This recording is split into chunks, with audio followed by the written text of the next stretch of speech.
Welcome to our horror channel. Get ready to feel the thrill with scary stories and mysteries that will get your heart racing. Don't forget to subscribe for more horror stories.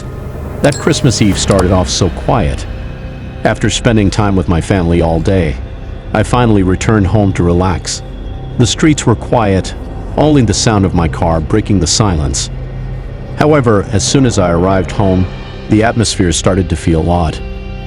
The pile of mail on the kitchen table was scattered all over the floor. I thought I dropped it when I rushed out this morning. But as the night wore on, an uneasy feeling began to haunt me as if something invisible was watching.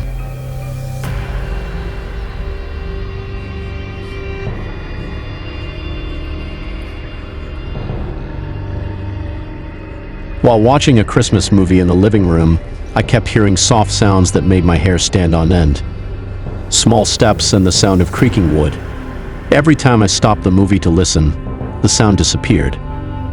I tried to convince myself that it was just my imagination at play, exhausted after a long day. But everything changed when I walked into my bedroom. Something was wrong. Things seemed to have shifted from where they were, and my consciousness began to put together the strange pieces that had happened since I arrived home.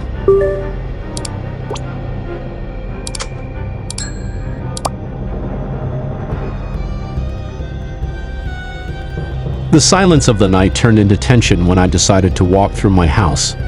As I stood on the stairs, the sound of heavy steps suddenly came from the living room. I ran towards the source of the sound, only to see someone's shadow dart into the kitchen and out through the back door. I froze in place, stunned and terrified. After coming to my senses, I immediately locked the door and called the police. They found nothing but an open back door, as if the figure had vanished without a trace.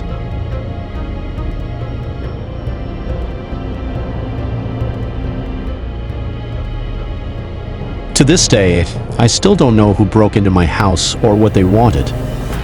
The thought that someone might be lurking from a dark corner of my house while I was watching a movie made that Christmas Eve an unforgettable experience. Were they just scared burglars? Or perhaps something more mysterious and unexplained? Until now, only one thing is certain. That night left a chill that never really went away.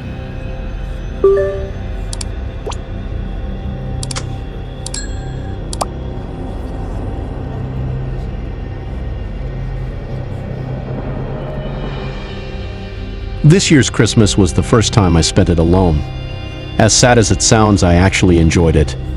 After FaceTime with my family, I decided to take a walk around the neighborhood while enjoying the beautiful Christmas decorations.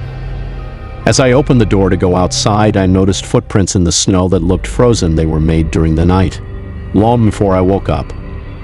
Despite feeling a little uncomfortable, I tried to carry on with my day normally.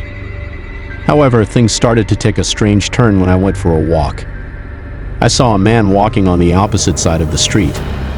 I ignored him at first, but not long after he appeared again, this time in the same direction. It felt like something wasn't right.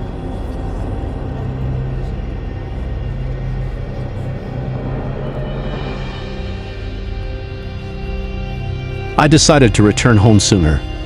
Upon entering just moments later, there was a knock on the door. Feeling tense, I peeked through the peephole and saw the same man. He was wearing a hat that partially covered his face, standing very close to the door. My heart raced.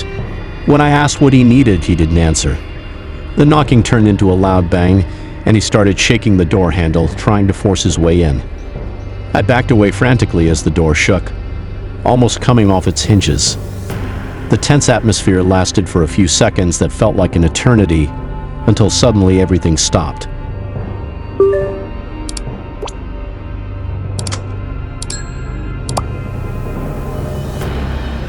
When I returned to the door, I saw two policemen arresting the man. As it turned out, a neighbor had reported his suspicious behavior, which included walking back and forth in front of my house for several hours. However, the most surprising thing was when I recognized who he was. It was my ex-boyfriend from 6 years ago, someone who no longer lived in the same state as me, and who I hadn't been in contact with since we split up. The fact that he suddenly showed up at my house on Christmas brought inexplicable fear.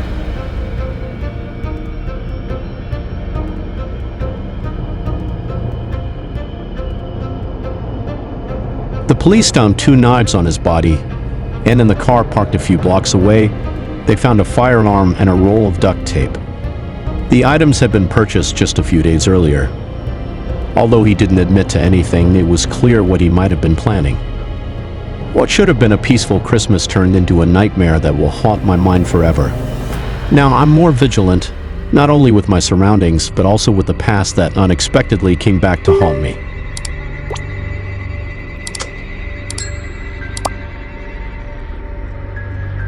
Christmas is usually a time of warmth with family, but last year I had an unforgettable Christmas Eve in a horrible way. I rented an Airbnb cabin on the outskirts of town to avoid the crowds at my cousin's house, who was hosting the festivities.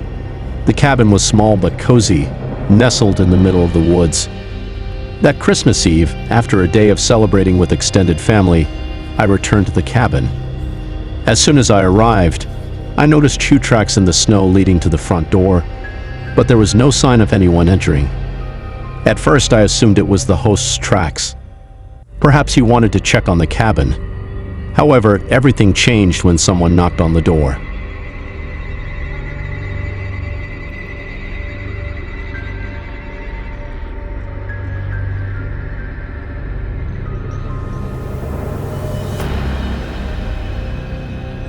I opened the door and met a man with a laconic smile wearing a brown jacket. He claimed to be the Airbnb host and wanted to check a few things inside the cabin. In my semi-sleepy state, I let him in without much thought. However, when he started walking around the living room, I slowly realized something was wrong. She seemed to be pretending to look for something, but wasn't actually doing anything. When I suggested that she come back the next day, her expression turned cold. She walked to the front door, locked it, then gave me a menacing look.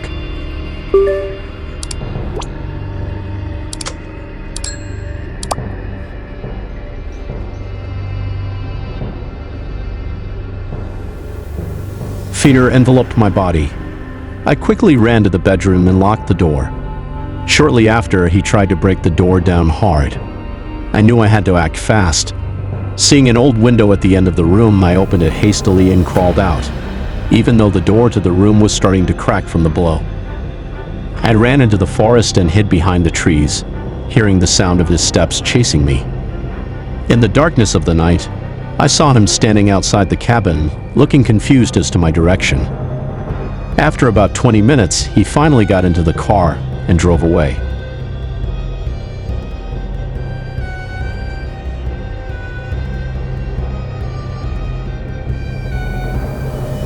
The police later confirmed that the man was not the actual Airbnb host. He probably knew the cabin was rented out and took advantage of the situation to get in. His motivation is still a mystery, but it's clear he intended to do something more than just steal things. That night changed the way I view strangers forever. Now I'm more wary and will never again trust someone so easily, especially in a secluded place like that cabin.